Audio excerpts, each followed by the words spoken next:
नमस्कार दोस्तों, आज इस वीडियो में मैं आपको सोमनाथ मंदिर के बारे में बताने जा रहा हूं। वीडियो शुरू करने से पहले चैनल को सब्सक्राइब करें और लाइक करें। सोमनाथ मंदिर भारत के गुजरात के सौराष्ट्र क्षेत्र में वेरावल के पास एक शहर प्रभास पाटन में स्थित है। ये पश्चिमी तट पर एक तटीय स्थान है। आज मैं आप सबके सामने सोमनाथ मंदिर के बारे में बात करने के लिए खड़ा हूं। यह मंदिर, जो गुजरात के सौराष्ट्र तट पर विराजमान है, न केवल एक महत्वपूर्ण धार्मिक स्थल है बल्कि भारत की गौरवशाली इतिहास और अटूट आस्था का प्रतीक भी है। सोमनाथ, जिसका अर्थ है चंद्रमा का स्वामी, 12 ज्योतिर्लिंगों में से पहला माना जाता है। इसकी प्राचीनता और महिमा वेदों और पुराणों में भी वर्णित है। माना जाता है कि इस मंदिर का निर्माण स्वयं चंद्रदेव ने किया था और समय समय पर इसका पुनर्निर्माण होता रहा है। इस मंदिर ने इतिहास के कई उतार चढ़ाव देखे हैं। इसने आक्रमणों और विध्वंसों का सामना किया, लेकिन हर बार यह और भी अधिक दृढ़ता से उठ खड़ा हुआ।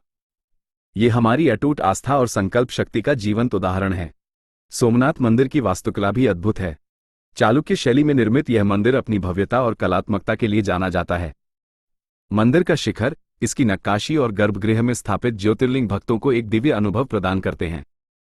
हर साल लाखों श्रद्धालु सोमनाथ मंदिर के दर्शन के लिए आते हैं। यहां आने वाले हर व्यक्ति को एक अद्भुत शांति और आध्यात्मिक ऊर्जा का अनुभव होता है। समुद्र के किनारे स्थित होने के कारण मंदिर का शांत वातावरण और प्राकृतिक सौंदर्य मन को मोह लेता है। सोमनाथ मंदिर सिर्फ एक पूजा स्थल नहीं है, यह हमारी सांस्कृतिक विरासत और राष्ट्रीय एकता का प्रतीक है। यह हमें सिखाता है कि विपरीत परिस्थितियों में भी हमारी आस्था और संकल्प हमें हमेशा आगे बढ़ने की शक्ति देते हैं। आइए, हम सब मिलकर इस पवित्र स्थान की महिमा का गुणगान करें और इसकी रक्षा करने का संकल्प लें।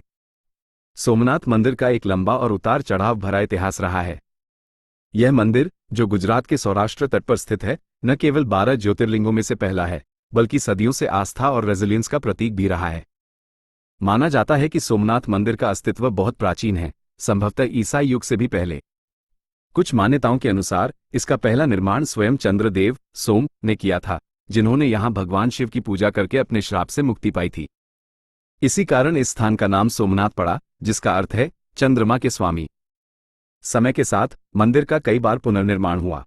कहा जाता है कि दूसरा मंदिर वल्लभी के मैत्रक राजाओं ने 649 ईस्वी में बनवाया था। आक्रमण और विध्वंस का काल। सोमनाथ मंदिर ने इतिहास में कई आक्रमण झेले हैं, जिसने इसकी संरचना और संपत्ति को काफी नुकसान पहुंचाया। कुछ प्रमुख आक्रमण इस प्रकार हैं। 725 ईस्वी, सिंध के मुस्लिम सूबेदार अल जुनैद ने पहली बार मंदिर को तोड़ा। 1026 ईस्वी, महमूद गजनवी का आक्रमण सबसे कुख्यात है। उसने मंदिर को लूटा, ज्योतिर्लिंग को तोड़ा और अपार संपत्ति अपने साथ ले गया। इस घटना ने मंदिर की प्रतिष्ठा को गहरा आघात पहुंचाया। 1299 ईस्वी, दिल्ली सल्तनत के अलाउद्दीन खिलजी के सेनापति उलुग खान ने गुजरात पर आक्रमण के दौरान मंदिर को फिर से नष्ट कर दिया। 1395 ईस्वी, गुजरात के सुल्तान मुजफ्फर शाह ने मंदिर को तुड़वाकर सारा चढ़ावा लूट लिया। उसके पुत्र अहमद शाह ने भी 1412 में ऐसा ही किया। 1706 ईस्वी, मुगल शासक औरंगजेब ने भी मंदिर को 2 बार 1665 और 1706 ध्वस्त करवाया।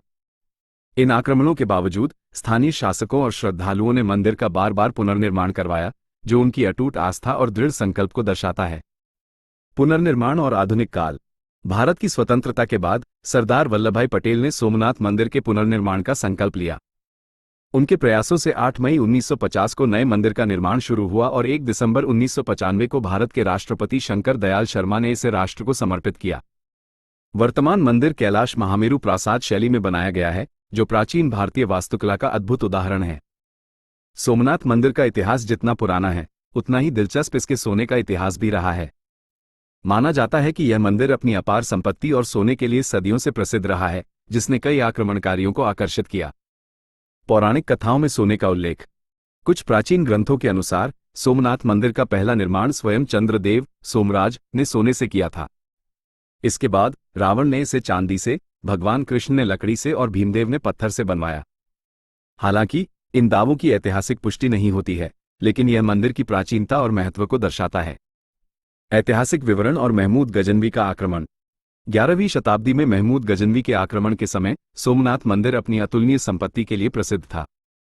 इतिहासकार फिरिश्ता के अनुसार मंदिर में इतनी संपत्ति थी जितनी किसी शाही खजाने में भी नहीं थी। मंदिर में सोने की एक विशाल जंजीर थी, जिसका वजन 200 मन लगभग 8 टन था और यह एक बड़ी घंटी को सहारा देती थी। इसके अलावा मंदिर में सोने और चांदी की असंख्य मूर्तियां और कीमती पत्थर जड़े हुए थे। महमूद गजनवी ने 1026 ईस्वी में सोमनाथ पर आक्रमण किया और मंदिर को बुरी तरह से लूटा। कहा जाता है कि वह 6 टन सोना, दुर्लभ शिवलिंग और मंदिर के कीमती दरवाजों सहित अपार संपत्ति अपने साथ ले गया था, जिसकी कीमत उस समय अरबों रुपये आंकी गई थी। बार बार लूट और पुनर्निर्माण। महमूद गजनवी के बाद भी सोमनाथ मंदिर को कई अन्य मुस्लिम शासकों जैसे अलाउद्दीन खिलजी और औरंगजेब द्वारा लूटा और नष्ट किया गया। हर बार स्थानीय शासकों और श्रद्धालुओं ने मंदिर का पुनर्निर्माण करवाया। आधुनिक काल में सोना। भारत की स्वतंत्रता के बाद सरदार वल्लभभाई पटेल के प्रयासों से मंदिर का फिर से निर्माण हुआ। वर्तमान मंदिर में भी श्रद्धालुओं द्वारा सोना और चांदी चढ़ाया जाता है। 2023 में गुजरात के 2 बड़े मंदिरों, जिनमें सोमनाथ भी शामिल है, ने केंद्र सरकार की स्वर्ण मुद्रीकरण योजना गोल्ड मोनेटाइजेशन स्कीम के तहत लगभग 200 किलोग्राम सोना बैंकों में जमा किया, जिससे उन्हें 120 करोड़ रुपए से अधिक की धनराशि प्राप्त हुई। इस धनराशि का उपयोग मंदिर के रखरखाव और धर्मार्थ कार्यों के लिए किया जाता है।